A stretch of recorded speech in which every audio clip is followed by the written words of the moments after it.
So friends, let's see today's delicious Goan Kismur recipe.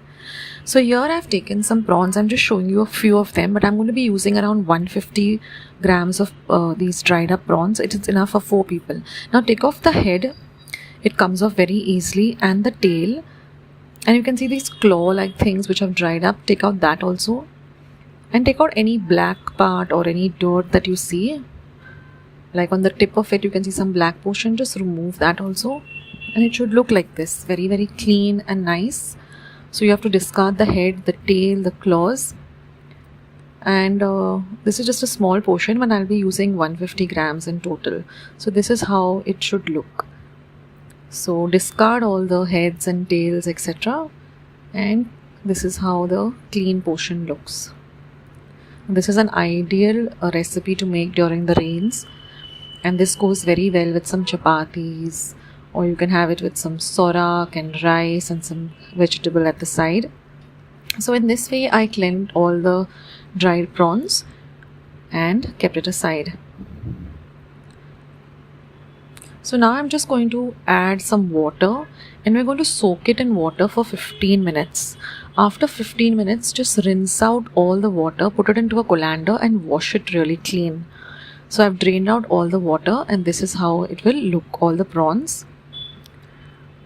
Okay, so now we can start with our recipe. Now I've also taken 6 large cloves of garlic and I've crushed them in my mortar and pestle roughly. So now I've heated about 1 tablespoon of oil, and I'm going to add 1 green chilli which I've cut fine. Now fry the green chilli really well.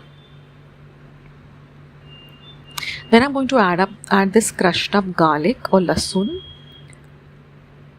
and fry the lasun also very well.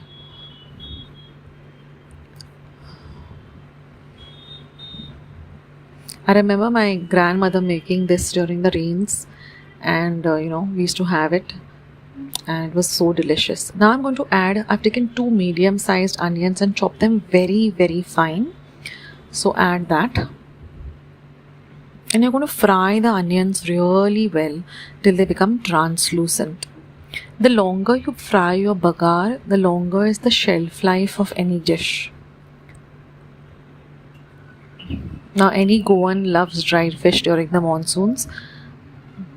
I've also uploaded recently a recipe on... Okay, now I'm going to add some sola or kokum, so about 5 small pieces. I've added a recipe of dry bombil instant pickle. Now I'm going to add half a teaspoon of haldi powder or turmeric and 1 teaspoon of red chilli powder. Now mix all of this really well. Fry everything nicely.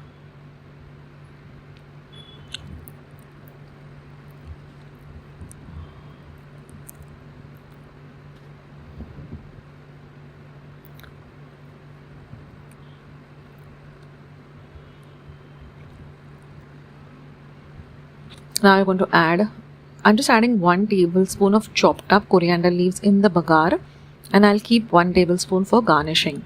I like the flavor of this fried coriander leaves in the bagar. It really elevates the taste of the dish. So now mix everything well. Now I'm just going to add some salt to taste. First, always add less salt. Never add lots of salt first, because then it becomes very salty and no one will want to eat it. So always when you're cooking, add little salt, and then after that you can add more salt later. Now I'm going to add these dried up prawns which we soaked in water and drained all the water off. And now just fry this really well in the oil and the bagar.